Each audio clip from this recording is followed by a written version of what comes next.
boa noite a todos. Então, nós vamos iniciar, como sempre, com uma oração, né, de abertura. Alguém gostaria de fazer essa oração? Eu vou fazer, então. Deus de infinita bondade e misericórdia, agradecemos mais uma oportunidade de estarmos juntos aqui, na tentativa de aprendermos os ensinamentos deixados pelo nosso irmão André Luiz e pelos companheiros espirituais, através desse livro, Obreiros da Vida Eterna. Pedimos a tua luz, a tua guia, a tua direção na condução desse estudo, desse trabalho. Abençoa os nossos irmãos que não podem estar conosco hoje, onde quer que estejam, que recebam também a tua luz, a tua paz e o amor divino. E que nós possamos não apenas aprender, mas também absorver e aplicar esses ensinamentos em nossas vidas diárias. E assim, pedimos a Ti, Jesus, permissão, e pedimos a Ti e aos benfeitores espirituais que gentilmente nos assistem, permissão para iniciarmos o estudo de hoje. Que assim seja. Então, eu vou agora fazer um share aqui da tela. Alguém gostaria de ler? Eu leio, então? Por favor, obrigada. Então, capítulo 17, a rogativa singular. Enquanto Dimas se recuperava lentamente, Fábio ganhava forças de maneira rápida, graças aos exercícios espirituais que realizou na Terra, resultando em bênçãos de serenidade e compreensão. Ambos descansavam na terra transitória, sob os cuidados da irmã Zenobia. Os demais amigos também estavam atentos, especialmente para Cavalcante, cuja situação piorava. Inspirado por Fábio, Dimas reagia melhor às exigências da família e consolidava sua serenidade. Fábio, porém, movimentava-se livremente pelo Instituto e se interessava pelos estudos sobre planos elevados do universo. O progresso de Fábio trouxe tanta alegria que Jerônimo decidiu organizar uma visita de sua esposa. Mercedes. Quando ela chegou, ficou extasiada e agradecida, ajoelhando-se ao encontrar Fábio. Ele a confortou, dizendo que sempre estariam juntos, e pediu notícia dos filhos. Mercedes, emocionada, informou que as crianças estavam bem e que a família orava todas as noites pela alegria e paz de Fábio na nova vida que ele estava iniciando. Fábio a pede que mantenha a luz da esperança acesa e promete estar presente espiritualmente. Ele menciona a beleza da colônia espiritual onde está, descrevendo-a como um lugar encantador. Refletindo sobre o impacto da morte, comenta que a recuperação de memória é um processo gradual. A visita, emocionalmente intensa, termina com Mercedes recebendo uma flor simbólica de Fábio, que marca a promessa de continuar juntos espiritualmente. A missão espiritual é modificada. Aí é outro assunto, sobre a irmã Albina. A missão espiritual é modificada, e a irmã Albina recebe permissão para permanecer mais tempo na Terra, adiando sua desencarnação. André Luiz expressa curiosidade sobre as razões por trás dessa decisão, mas é aconselhado a ser paciente e aguardar o momento oportuno para obter resposta. Então, na leitura de hoje, a gente vai saber de onde veio a solicitação de estender, né, a vida da irmã Albina. Agora eu vou colocar o outro resumo que ele fez, ok? Jerônimo explica que as decisões espirituais não devem surpreender, já que todos estamos sujeitos aos desígnios superiores. A medida recente destina-se a remediar uma situação difícil, oferecendo benefícios para muitos. Jerônimo e André visitam Albina, cuja saúde está deteriorada. Durante um culto doméstico, Jerônimo aplica passes de restauração no coração de Albina, melhorando seu estado. A prece e os cuidados espirituais proporcionam-lhe alívio. Albina sente-se melhor e comenta sobre a importância da prece para os enfermos. A melhora é recebida com alegria pelas discípulas e filhas de Albina. André questiona se as súplicas das discípulas influenciaram a melhora, mas Jerônimo esclarece que Albina já cumpriu seu dever com elas. Ele explica que o trabalho materno de Albina foi completo e que agora cabe às filhas seguirem seu exemplo. Albina pede que tragam Joãozinho, mostrando sua vontade de manter a conexão familiar, mesmo em sua condição. Alguém gostaria de ler? Bom, se ninguém for ler, eu leio, continuo lendo. Obrigada. Então, é assim, nós paramos nessa página 266, num parágrafo um pouquinho mais abaixo, tá? Mas eu achei por bem a gente começar, como o parágrafo estava no meio da página, achei por bem a gente começar do topo da página, tá? Tá bom. Você quer que comece por Doravante, né? Acho que sim, né? Melhor. Doravante cumpre as filhas seguir-lhe o exemplo, imitando-lhe a conduta cristã. Da Albina, né? As filhas, né? Ele falando das filhas com relação a Albina, a mãe. Isso, é. Doravante cumpre as filhas seguir-lhe o exemplo de Albina, imitando-lhe a conduta cristã. Uhum. Os bons pensamentos de Lloyd e Eunice envolvem-na toda em repulsante atmosfera de amor. Entretanto, não seriam os rogos filiais em circunstâncias como esta que modificariam o roteiro das autoridades superiores no cumprimento das leis divinas. As súplicas de ambas partem de esferas de serviço perfeitamente atendidas pela missionária em processo de liberação, e de modo algum as filhas poderiam retê-la. Nesse instante, sentindo-se a enferma confortada pela inopinada melhora, dirigiu-se à filha mais velha, indagando: Lloyd, acredita você na possibilidade de trazer o Joãozinho até aqui? A interrogação, enternecida, seguiu-se plena aprovação da filha, e o telefone tilintou, chamando alguém. Ao passo que a senhora se entendia com o esposo, à distância, meu orientador anunciou bem-humorado: espera, o Joãozinho é o esposo dela? Tá bom, tá bem. Em breves momentos, ao passo que a senhora se entendia com o esposo à distância, meu orientador anunciou bem-humorado: em breves momentos, receberá você a chave do problema. Continuamos socorrendo a organização fisiológica da enferma, observando a alegria sincera das discípulas que se retiravam contentes. Mãe e filhas voltaram a permanecer a sós conosco, junto de outros amigos espirituais que se dedicavam no compartimento à tarefa de auxílio, inclusive a simpática irmã que nos acolhera na visita inicial, falando-nos, aliás, da probabilidade de prorrogação. Processavam-se com extremado carinho os serviços de assistência, quando o cavalheiro bem posto deu entrada, conduzindo um menino miúdo de 8 anos presumíveis. Parando à porta do quarto, o pequeno mostrou-se cônscio do lugar em que se achava. Cumprimentou as senhoras, respeitoso, e voltou-se de olhos ansiosos para a enferma, beijando-lhe a destra com indescritível ternura. Não, esse que é Joãozinho, né? Não, ok. Então, quando ela chamou o Joãozinho, o telefone tocou e ela ficou falando com o esposo. Com o esposo, é. Albina rogou a Deus, o abençoou. Albina rogou a Deus o abençoasse. E o menino perguntou: Vó, como vai? Designando o assistente, esclareceu: a súplica dessa criança alcançou-nos a colônia espiritual e modificou-nos o roteiro. Uau!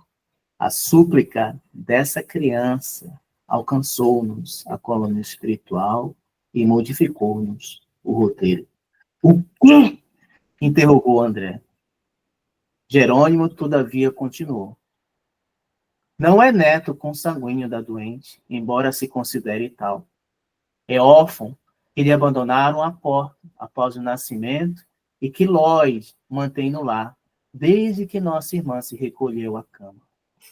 Não obstante a prova, Joãozinho é grande e abnegado servo de Jesus, encarnado em missão do Evangelho. Meu Deus. Tem largos créditos na retaguarda. Ligado à família de Albina há alguns séculos, torna o seio de criaturas muito amadas a caminho do serviço apostólico do povo. Quer comentar?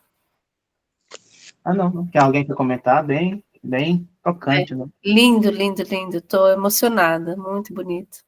Se ninguém quiser comentar, a gente pode continuar. Ia formular perguntas novas, André, né? Ia formular perguntas novas, mas meu orientador, indicando à enferma que se abraçar a criança, aconselhou-me solícito. Observe por si mesmo. O diálogo entre ela e o pequenino adquiria encantadora suavidade. Tenho passado mal, meu filho, exclamava a respeitável senhora Elizabeth. Desabafo. Ó, vó, tornou o rapazinho, olhos radiantes de fé. Tenho rezado sempre, sempre para que a senhora fique boa depressa. Tem fé? Confio em Jesus. Na última vez que estive na igreja, pedi a todos me ajudarem a rogar ao céu pela sua saúde. E se Deus me chamar, Joãozinho? Os olhos se lhe umedeceram, mas acentuou em voz firme. Precisamos da senhora neste mundo. Albina abraçou-o e beijou-o com meiguice maternal e prosseguiu. João, tenho sentido muita saudade de seus hinos na escola. Tem louvado o Senhor pontualmente? Tenho, vó. Cante para mim, meu filho. O pequeno sorriu, jubiloso, por haver encontrado um motivo de alegrado em vida e indagou com naturalidade. Qual, vó? A enferma pensou e disse, Jesus sendo meu. O menino modificou a expressão fisionômica, entristeceu-se instantemente, mas, colocando-se junto ao leito e na postura do crente submisso, ergueu os olhos ao alto e começou a cantar antigo e delicado hino das igrejas evangélicas. Jesus sendo meu, sou muito feliz. Eu vou para o céu, meu lindo país. Expressava em voz tão dolorida que o hino parecia amarguroso. Lamento. Fim da primeira quadra, esforçou-se para continuar, mas não conseguiu. Profunda emoção sufocou-lhe a garganta. As lágrimas saltaram-lhe, espontâneas. Tentou de balde fixar Lloyd para ganhar coragem e, reparando que sua comoção contagiara a família, precipitou-se nos braços da doente e gritou com força. Não, vó, não! A senhora não pode ir agora para o céu. Não pode. Deus não deixará.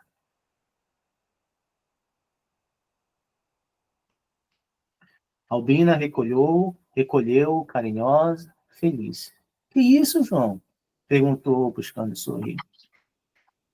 Observei a mim mesmo e só então reconheci que eu também chorava. Jerônimo, porém, mantinha-se firme e, rindo-se bondoso, reafirmou. O menino tem razão. A Albina não irá mesmo desta vez. Atendendo minha curiosidade, entrou em explicações finais, advertindo. Que nota você de particular em Lloyd? Recorrendo às observações que já levaram a efeito, respondi sem hesitar. Reparo que aguarda alguém, uma filhinha que já entrevemos. Desde o primeiro encontro, verifiquei que está em período ativo de maternidade, em véspera de delirança. Isso mesmo, confirmou o mentor amigo. A prece de João é importante, porque se reveste de profunda significação para o futuro. A menina, em processo reencarnacionista, é-lhe abençoada companheira de muitos séculos. Ambos possuem admirável passado de serviço à crosta planetária e escolheram nova tarefa com plena consciência do dever a cumprir. Foram associados de Albina em várias missões, e muito cedo seriam continuadores na obra de educação evangélica. Não são espíritos purificados, redimidos, mas trabalhadores valiosos, com suficiente crédito moral para a obtenção de oportunidades mais altas. Apesar da condição infantil, o servo reencarnado, pelas ricas percepções que o caracterizam fora da esfera física, recebeu conhecimento da morte próxima de nossa venerável irmã. Compreendeu de antemão que o fato repercutiria angustiosamente no organismo de Lloyd, compelindo-a, talvez, a claudicar no trabalho gestatório em andamento. A carga de dor moral conduzi-la-ia efetivamente ao aborto, imprimindo profundas transformações no rumo do serviço de que João é feliz portador. Socorreu-se, então, de todos os valores intercessórios, no instante em que sua alma lúcida pôde operar na ausência da instrumentalidade grosseira, e triunfou.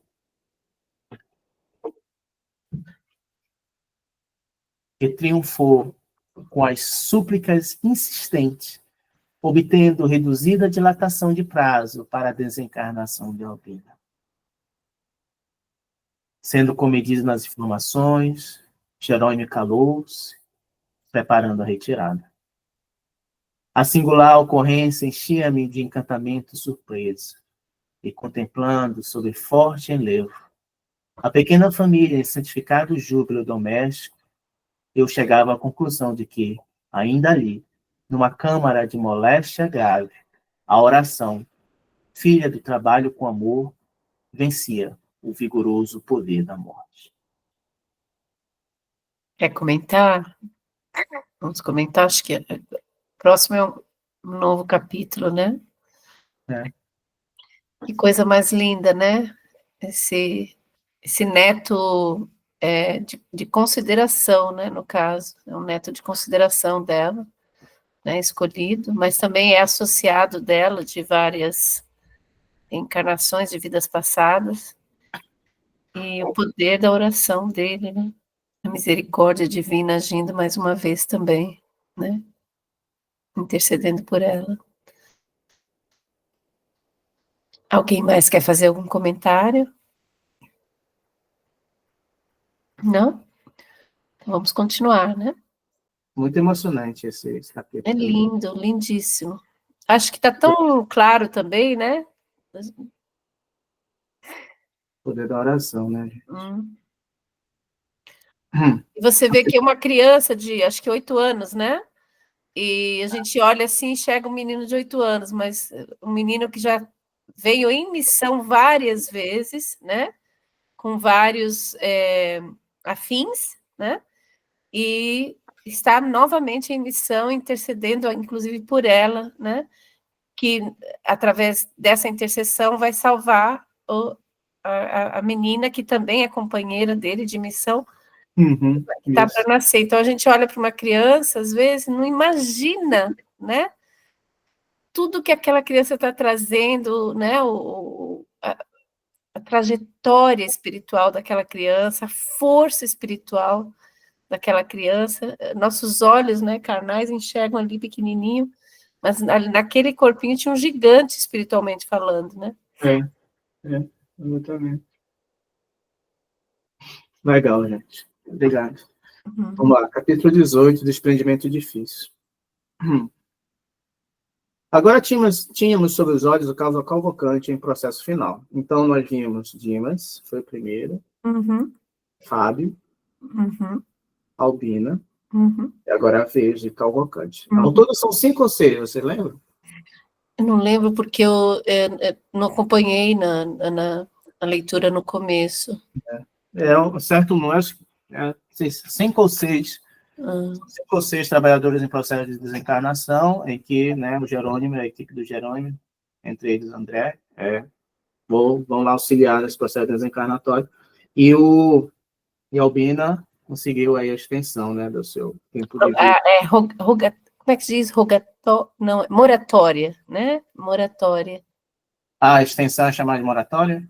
A gente fala moratória, né? Ela conseguiu uma moratória. Ah, Divaldo fala que teve a moratória também, né? de fato. É. Agora tínhamos sob os olhos o caso Cavalcante em processo final. O pobre amigo permanecia agarrado ao corpo pela vigorosa vontade de prosseguir jungindo a carne. A intervenção no apêndice inflamado, ao mesmo tempo que se buscava remediar a situação do duodeno, fizera-se tardia. Estendera-se a supuração ao peritônio e debalde se combatia a rápida e espantosa infecção. O enfermo perdia forças e, porque não conseguia alimentar-se como devia, não encontrava recursos para compensar as perdas vultosas. O intestino inspirava repugnância e compaixão. Qual estranho vaso destinado à fermentação continha o seco trilhões de bacilos de variadas espécies. Profundo desequilíbrio afetava as funções dos vasos sanguíneos e linfáticos no intestino delgado. O cólon transverso e o descendente assemelhavam-se a pequenos túneis, repletos das mais diversas coletividades microbianas. Desculpa.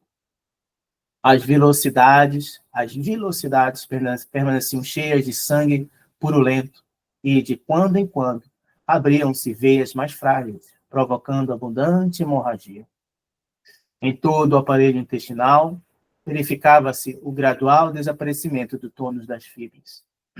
O pâncreas não mais tolerava qualquer trabalho na desintegração dos alimentos, e o estômago deixava perceber a avançada incapacidade. As glândulas gástricas jaziam quase inertes. Distúrbios destrutivos campeavam no fígado, onde animálculos vorazes se valiam da progressiva ausência de controle psíquico, manifestando-se ao léu como microscópicos salteadores em sangue festivo. O doente, por fim, já não suportava nenhuma alimentação. O estômago expulsava até a própria água simples, deixando-o exausto, em vista de tremendo esforço expendido nos reiterados acessos de vômito. O sistema nervoso central e o abdominal, bem como os sistemas autônomos, acusavam desarmonia crescente. Reconhecia, entretanto, ali, naquele agonizante que teimava em viver de qualquer modo no corpo físico, o gigantesco poder da mente, que, em admirável decreto da vontade, estabelecia todo o domínio possível nos órgãos e centros vitais em decadência franca.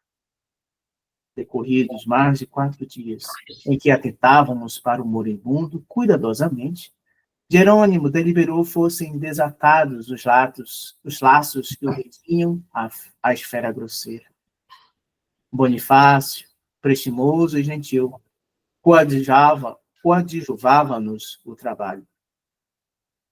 Informando-se de nossa resolução de modo vago, através dos canais intuitivos, o doente, pela manhãzinha, chamou o capelão, a fim de ouvi-lo, e após breve confissão, que o sacerdote reduziu ao mínimo de tempo em virtude das emanações desagradáveis que se desprendiam da harmonização fisiológica em declínio, o pobre Cavalcante, mal suspeitando a parte que o aguardaria na morte, procurou reter o eclesiástico em contristadora conversação. Padre, dizia ele em voz súplice, sei que morro, sei que estou no fim. Entregue-se a Deus, meu amigo. Só Ele pode saber, em definitivo, o que surgirá. Quem sabe se ainda tem longos anos à sua frente. Tudo pode acontecer. O capelão falava apressado, abreviando a palestra e tentando dissimular suas penosas impressões olfativas, mas o moribundo continuou ingênuo. Tenho medo. Tenho muito medo de morrer. Só um minutinho que eu vou admitir uma pessoa aqui, por favor. Pronto. Vamos continuar, então. Aqui. Oi, Elia. Seja bem-vinda. Boa noite, Elia. Bem obtemperou o religioso, não ocultando o gesto de enfado que passou despercebido aos olhos do crente. Precisamos preparar o espírito para o que deve vir. Ouça, padre, acredita que me salvarei? Sem dúvida, você foi sempre bom católico. Mas escute, e a voz do enfermo fez-se triste, mais chorosa e sufocada. Eu desejaria morrer em outras condições. Segundo lhe confessei, fui abandonada pela mulher há muitos anos. Sabe que ela me trocou por outro homem e fugiu para nunca mais. Sempre admiti que experimentei semelhante prova por incapacidade de compreensão da parte dela, mas agora, padre, encarando a morte, frente a frente, reflito melhor. Quem sabe se não fui o culpado direto?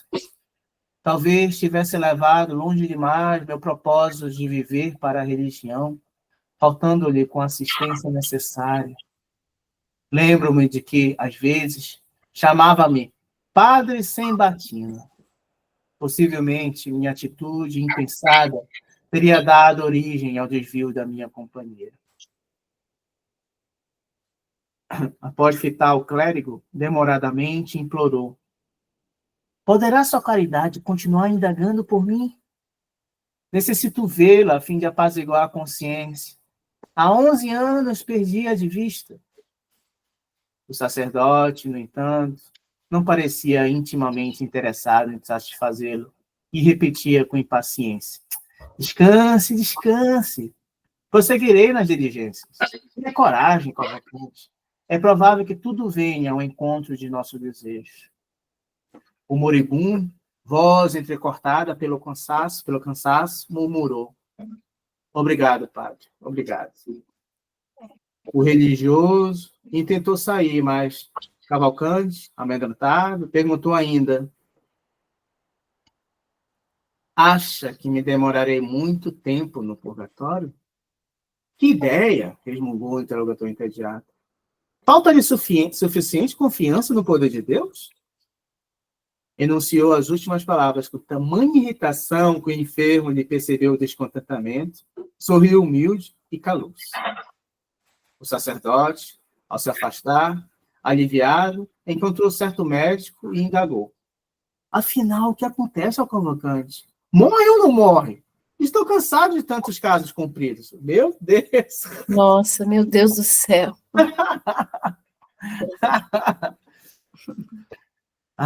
Aí o médico responde: tem sido gigante na reação, informou o clínico bem-humorado. Considerando-lhe, porém, os males sem cura, venho examinando a possibilidade da eutanásia. Parece-me caridade, redarguiu o Galhoso, o religioso, porque o infeliz apodrece em vida. Eita, nós, hein? Nossa. O Esculápio abafou o riso franco e despediram-se. A cena chocava pelo desrespeito. Ambos profissionais, o da religião e o da ciência, notavam situações meramente superficiais, incapazes de penetração nos sagrados mistérios da alma. Entretanto, para compensar tão descaridosa incompreensão, Cavalcanti era objeto de nosso melhor carinho. Por mim, não saberia ministrar-lhe benefícios, dada a incipiência da minha singela colaboração, mas Jerônimo e Bonifácio cercavam-no de singular cuidado, amparando-o como se fora bem-amada criança. Quando o eclesiástico pisava mais longe, o meu assistente considerou: o pobre sacerdote ainda não possui olhos de ver. Cavalcanti foi, antes de tudo, perseverante e trabalhador do bem. Enquanto isso, o enfermo buscava enxugar as lágrimas copiosas. A atitude do capelão advertira-o do deplorável estado de seu corpo físico. Passou a sentir o cheiro desagradável das próprias vísceras, agravando-se-lhe o mal-estar. Sob incoercível angústia, pediu o comparecimento de determinada religiosa, dentre as diversas que atendiam a casa. Experimentava funda sede de consolo. Necessitava coragem que lhe viesse do exterior.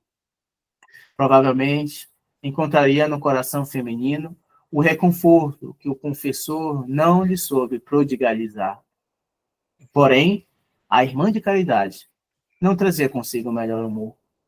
Fez questão de escutá-lo, alçando desinfetante enérgico ao nariz, a infundir-lhe surpresa ainda mais dolorosa. Cavalcanti chorou, queixou-se. Precisava viver mais alguns dias, declarou humilhado. Não desejava partir sem a reconciliação conjugal. Rogava providências médicas mais eficientes e prometia pagar todas as despesas. Logo pudesse tomar o serviço comum. Pretendia recorrer a parentes endinheirados que residiam à distância. Resgataria o débito até o derradeiro centavo. A irmã de caridade, depois de ouvi-lo, com impassível frieza, foi mais sucinta. Meu amigo, disse áspera, tenha fé. A casa está repleta de enfermos, alguns em piores condições. Como o doente insistia-se nas solicitações, concluiu ríspida e secamente. Não tenho tempo. O agonizante deu curso ao pranto silencioso. Recordou de alma oprimida por angustiosa saudade a infância e a juventude. Percorrera as estradas terrenas de coração aberto à prática do bem. Não compreendia Jesus encerrado nos templos de pedra, à distância dos famintos e sofredores que choravam por fora. A doutrina que abraçara não lhe oferecia ensejo de mais vasta aplicação ao exemplo evangélico. Era compelido a satisfazer obrigações convencionais e a perder grande tempo através de manifestações de culto externo. Entretanto, valera-se de toda oportunidade para testemunhar entendimento cristão, porque amara o exercício do bem, constante e fiel, era aborrecido aos sacerdotes e familiares em geral. A parentela, inclusive a esposa, considerava-o fanático, desequilibrado, imprestável. Perseverava mesmo assim.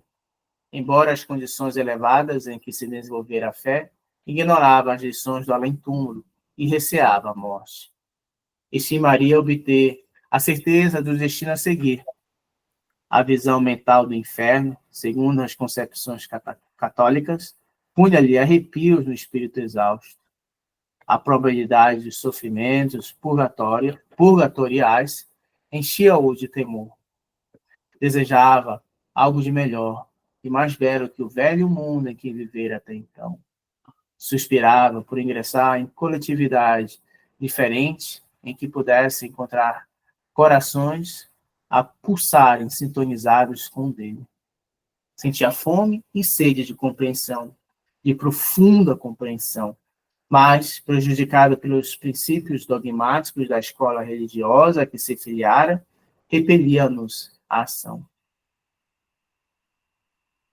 O assistente, pondo em prática recursos magnéticos, tentou proporcionar-lhe sono profundo, de maneira a subtrair os temores em socorro direto, fora do corpo físico. Contudo, o moribundo lutou para manter-se vigilante. Temia dormir e não despertar. Pensava ansioso. Queria ver a esposa antes do fim, dizia de si para consigo. Não era efetivamente provável? Não seria justo morrer tranquilo? Oh, se ela surgisse! Acariciava a possibilidade. Penitenciar-se-ia dos erros passados. Pedir-lhe-ia perdão. Tamanha humildade assomava-lhe ao ser naquela hora de grande abatimento. E não se magoaria em receber-lhe a visita junto do outro. Por que odiar? Porventura não lhe ensinava a lição de Jesus, que a fraternidade constitui sempre a bênção do Altíssimo? Quem seria mais culpado? Ele, que mantinha dobrada indiferença para com as exigências afetivas da companheira, pelo arraigado devotamento à fé, ou aquele homem, despreocupado de qualquer responsabilidade, que se recolhera talvez em desesperação. Se pugnara sempre pela prática da caridade, por que motivo ele, Cavalcanti, faltara com a necessária demonstração, portas adentro do próprio lar. Em verdade, as sugestões sublimes da fé religiosa inflamaram-lhe o espírito de amor universal. Não tolerava a sufocação do idealismo ardente, porém, reprovava-lo.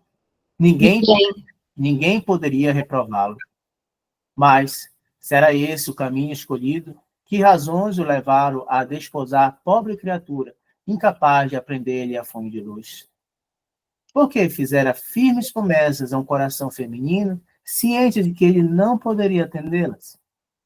A dor desenha a tela da lógica no fundo da consciência, com muito mais nitidez que todos os compêndios do mundo. A morte próxima enchia aquela alma formosa de sublimes reflexões. Entretanto, o medo alojara-se dentro dela como um sicário invisível.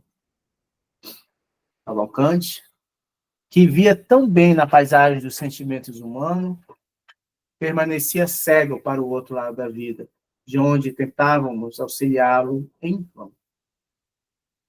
Jerônimo poderia aplicar-lhe recursos extremos, mas absteve-se.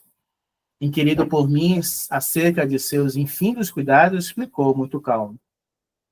Ninguém corte onde possa desatar. Ninguém corte onde possa desatar? Não entendi, não.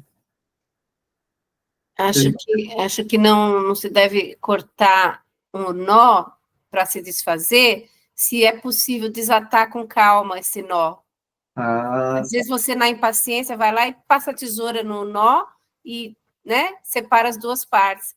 Mas se é possível desatar sem cortar, é melhor desatar. Eu acho que é isso que ele quis dizer. Você não tomar uma atitude precipitada, né? E sendo que ele estava vendo lá na frente que a coisa ia se desenrolar de uma forma mais espiritualmente falando, natural. Tá. Foi isso que eu entendi. Você explicando agora eu entendi também. Obrigado. De nada. A resposta calou-me fundo. Debalde, porém, procurou-se prodigalizar ao doente a trégua do sono preparatório e reconfortador. Cavalcante reagia, insistente. Sentindo-nos a aproximação e interferência, de leve, fazia apressados movimentos labiais, recitando orações em que imploravam a graça de ver a companheira antes de morrer. Desventurado, irmão, comentou Bonifácio comovido. Não sabe que a consorte desencarnou há mais de ano no Catre, vítima de uma infecção noética. O que é Catre? Não sei. Tenho a mínima ideia. Dá uma olhadinha aqui. Então, a esposa que ele quer... Já está desencarnado, né? Desencarnado. A esposa que ele gostaria de encontrar antes da morte já estava do outro lado. Berço. É uma cama, um catre é uma cama pobre. É uma cama que não tem muito conforto, é assim uma cama que foge assim um bocadinho aos cânones do conforto, não é? Assim uma coisa. Seria no leito? Um catre? Não, né? O leito já é abrangente, já pode ser bom, né? Mau, já é confortável. O catre é qualquer coisa assim duro, assim uma coisa fora do comum. Tá, obrigado. Uhum. Ok, vamos voltar aqui. Jerônimo não se moveu, mas lutei contra mim para não disparar interrogações à torta direita em busca de pormenores. Coibi-me, infelizmente. A hora não comportava perguntas inúteis. Meu assistente, como se houvera recebido a mais natural das informações, dirigiu a palavra ao companheiro recomendando. Bonifácio, nosso amigo não pode suportar por mais tempo a existência do corpo, não. Bonifácio, nosso amigo não pode suportar por mais tempo a existência do corpo carnal. A máquina rendeu-se.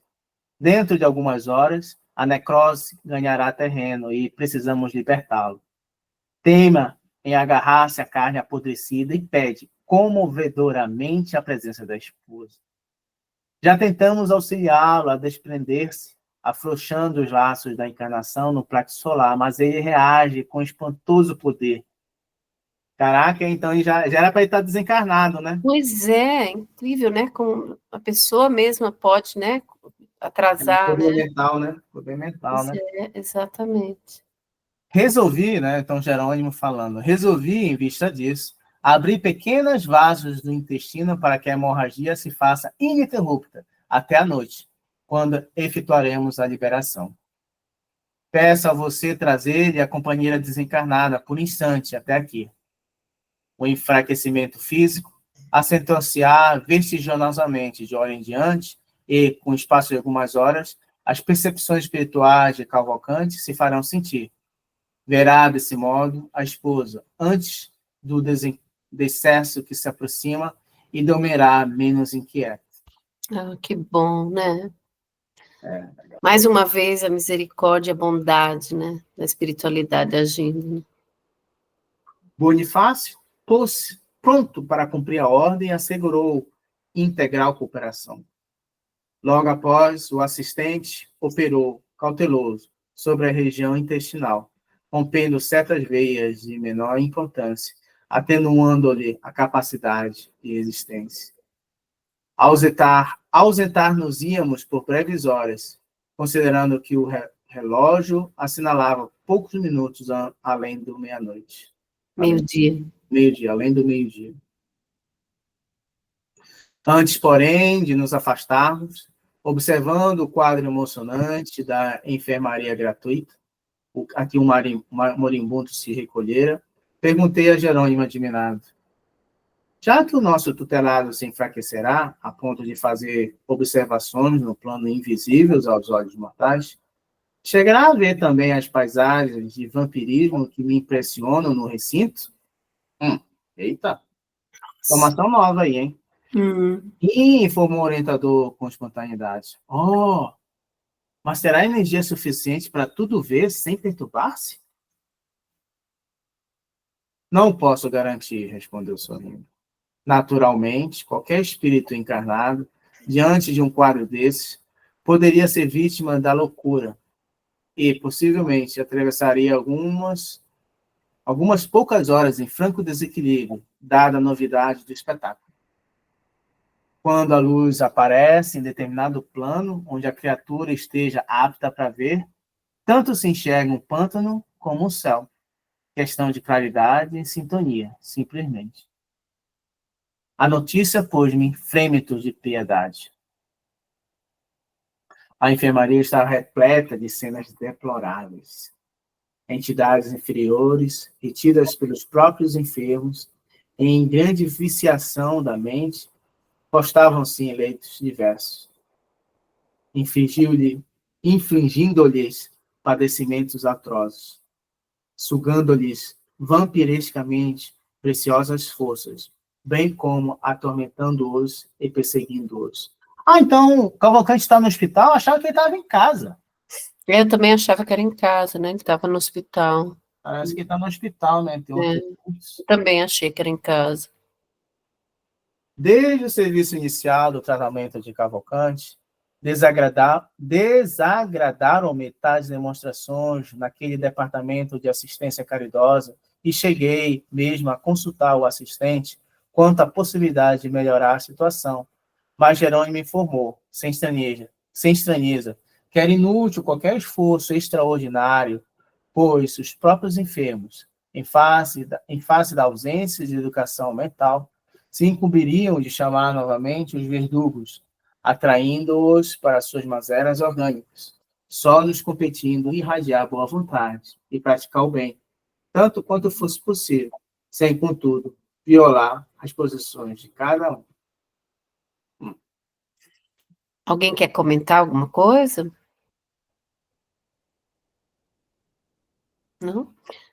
Então ele está aparentemente no hospital, né? Uhum. E está acontecendo aquela, né, a relação, né, de vampirismo, né? Uhum. Causado pelos próprios enfermos. E mesmo que os mentores, né, os amigos espirituais ali intercedessem e os retirassem, ele de volta atrairia, né? Não só ele, como os outros. Você vê como tudo parte da gente, né? Tudo. Na verdade, a gente está no comando, a gente tem muito mais poder sobre as situações que a gente passa do que a gente tem conhecimento, né? Ah. Se ele soubesse que ele que estaria traindo, que ali que a atividade mental dele que estava traindo, é claro que ele ia se esforçar para não, mas ele não tinha noção disso, né? Agora, o que me faz pensar bastante é o seguinte, ele foi um trabalhador no bem, né? Parece que a encarnação dele inteira, ele trabalhou muito, né, no bem, na igreja, e até acha que perdeu a esposa porque se dedicou demais, né, à caridade, e negligenciou talvez o casamento, e no momento da morte está experimentando, sim, esse terror, né, e se ele que trabalhou no bem, eu fico imaginando eu, por exemplo, meu Deus do céu, né, mas enfim, cada caso é um caso, né, a situação, né, de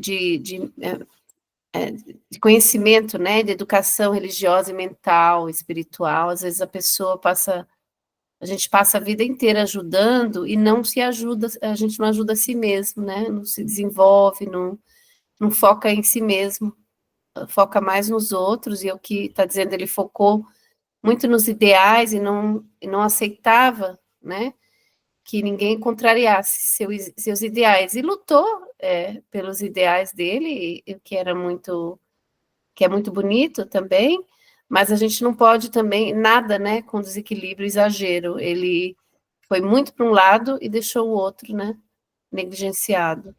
Então, até quando a gente luta pelos ideais, pelo que a gente acredita, que está dizendo aqui que eram coisas boas, né, a gente tem que não se apegar demais àquilo que a gente luta, ter flexibilidade, né, mental, espiritual, para também cultivar outros aspectos da encarnação.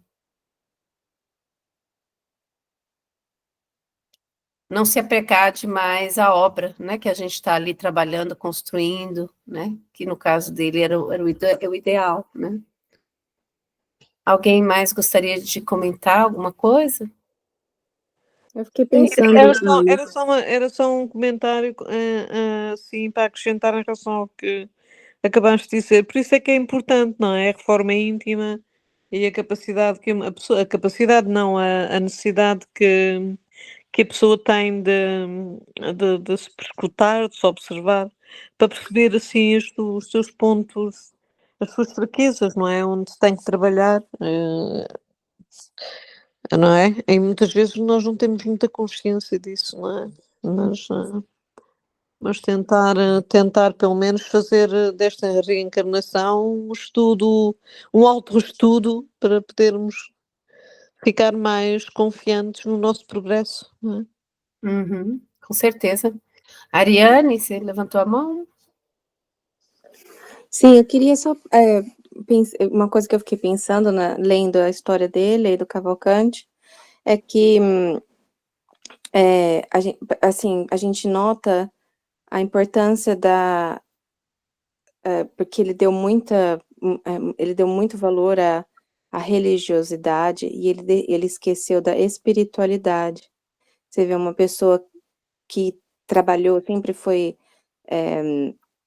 muito ativo na igreja dele, fazendo, né, as Caridade. coisas da igreja e envolvidos nas coisas da igreja, porém, agora no momento da partida, tá faltando essa conexão com a parte espiritual, porque mesmo ele tendo, assim, sempre focado e ativo e trabalhador, ele não trabalhou a parte espiritual dele e agora tá morrendo de medo de morrer e desesperado e assim, angustiado, se agarrando poderosamente, como foi falado aí, que ele estava lutando de todas as maneiras, que você vê até a carne já estava num processo de putrefação, né, que a a infecção já tinha tomado conta de uma maneira nos intestinos dele, que estava até fedido, tanto que a enfermeira, né, chegou perto e se sentiu, né, mal por causa do cheiro, o padre chegou perto e, né, falou: "O cara está apodrecendo por dentro, de dentro para fora". E então você vê, olha, como que o nosso pensamento, cria. Você vê, o pensamento dele está focado na única coisa que é não morrer, desesperado, agarrado naquilo. E enfim, aí fiquei pensando nisso, sabe, como é importante a gente trabalhar nossa espiritualidade, né, porque não importa a religião, mas quando a gente se conecta com Deus, né, a gente tem fé, a gente, consegue confiar mais, né, na misericórdia e sim, e também na confiar que nós somos filhos do Pai, independente do que acontecer, nós estamos sendo cuidados. Olha quanto carinho está sendo, né, atendido dessa maneira, quanta coisa, quanta, esperança tá sendo dado para esse senhor, em tantas situações que estão mudando e fazendo tantas coisas para ele. E também voltando na história anterior da Albina, você vê como já tem uma outra, visão, quando a pessoa já é um pouco mais ligada com a espiritualidade. Você vê e já tem um outro tipo de comportamento com relação a quando está se aproximando da morte. Eu fiquei pensando nisso só, queria só fazer esse comentário. Outro dia eu vi o Haroldo falando uma coisa que a gente morre na morte e vive na morte como viveu na vida, né? Então ali não tem verniz, não tem. A gente olha às vezes a pessoa trabalhando ali, né, na caridade, todo dia fazendo, mas a gente não está vendo o íntimo, né, daquela pessoa.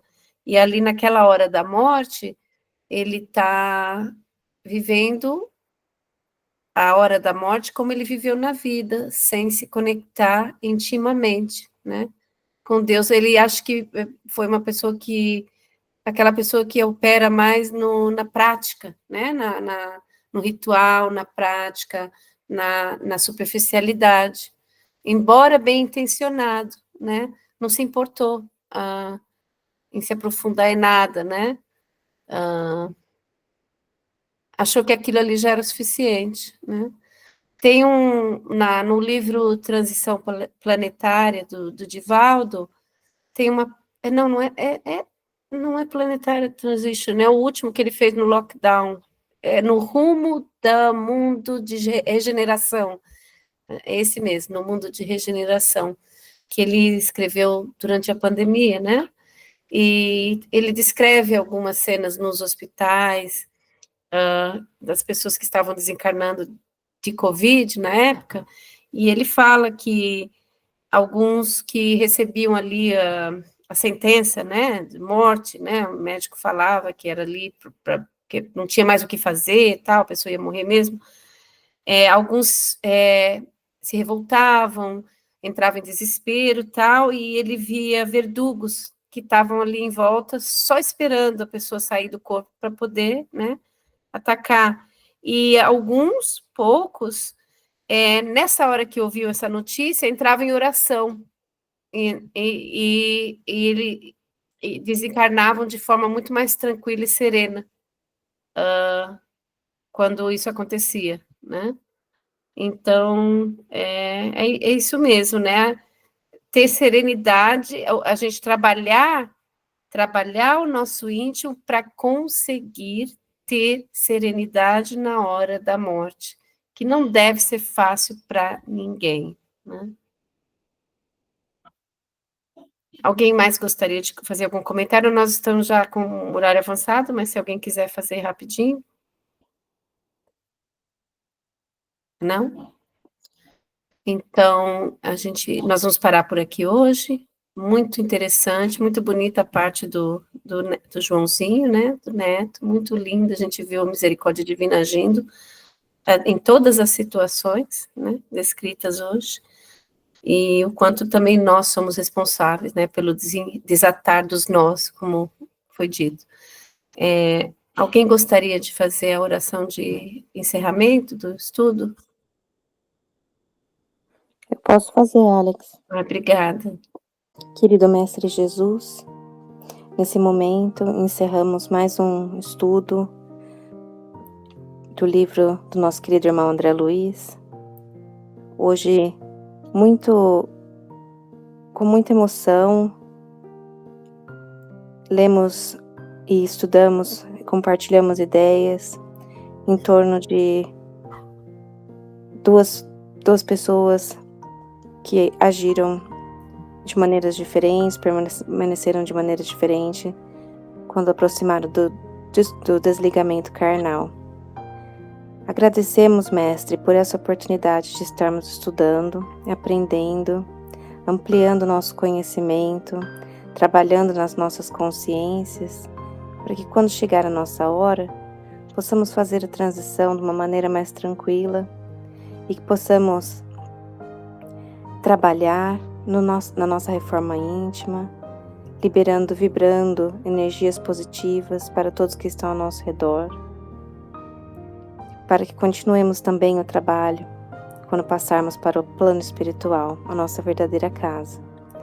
Agradecemos por essa oportunidade nesta vida de conhecermos a doutrina espírita, de estarmos em contato com os nossos mentores, trabalhando em desdobramento e aprendendo sempre, pois o Senhor mesmo nos disse: e conheces a verdade, e ela os libertará. Então estamos cada vez mais aprendendo, cada vez mais libertando-nos das presas, dos grilhões que nos prendem ao homem velho, a essa pessoa que estamos lutando cada dia para ser cada vez melhores. Obrigada, Mestre Jesus, por mais essa oportunidade. Abençoe-nos durante a semana, abençoe os nossos lares e abençoe também o nosso planeta que precisa tanto do seu amor. E que assim seja, graças a Deus. Graças a Deus.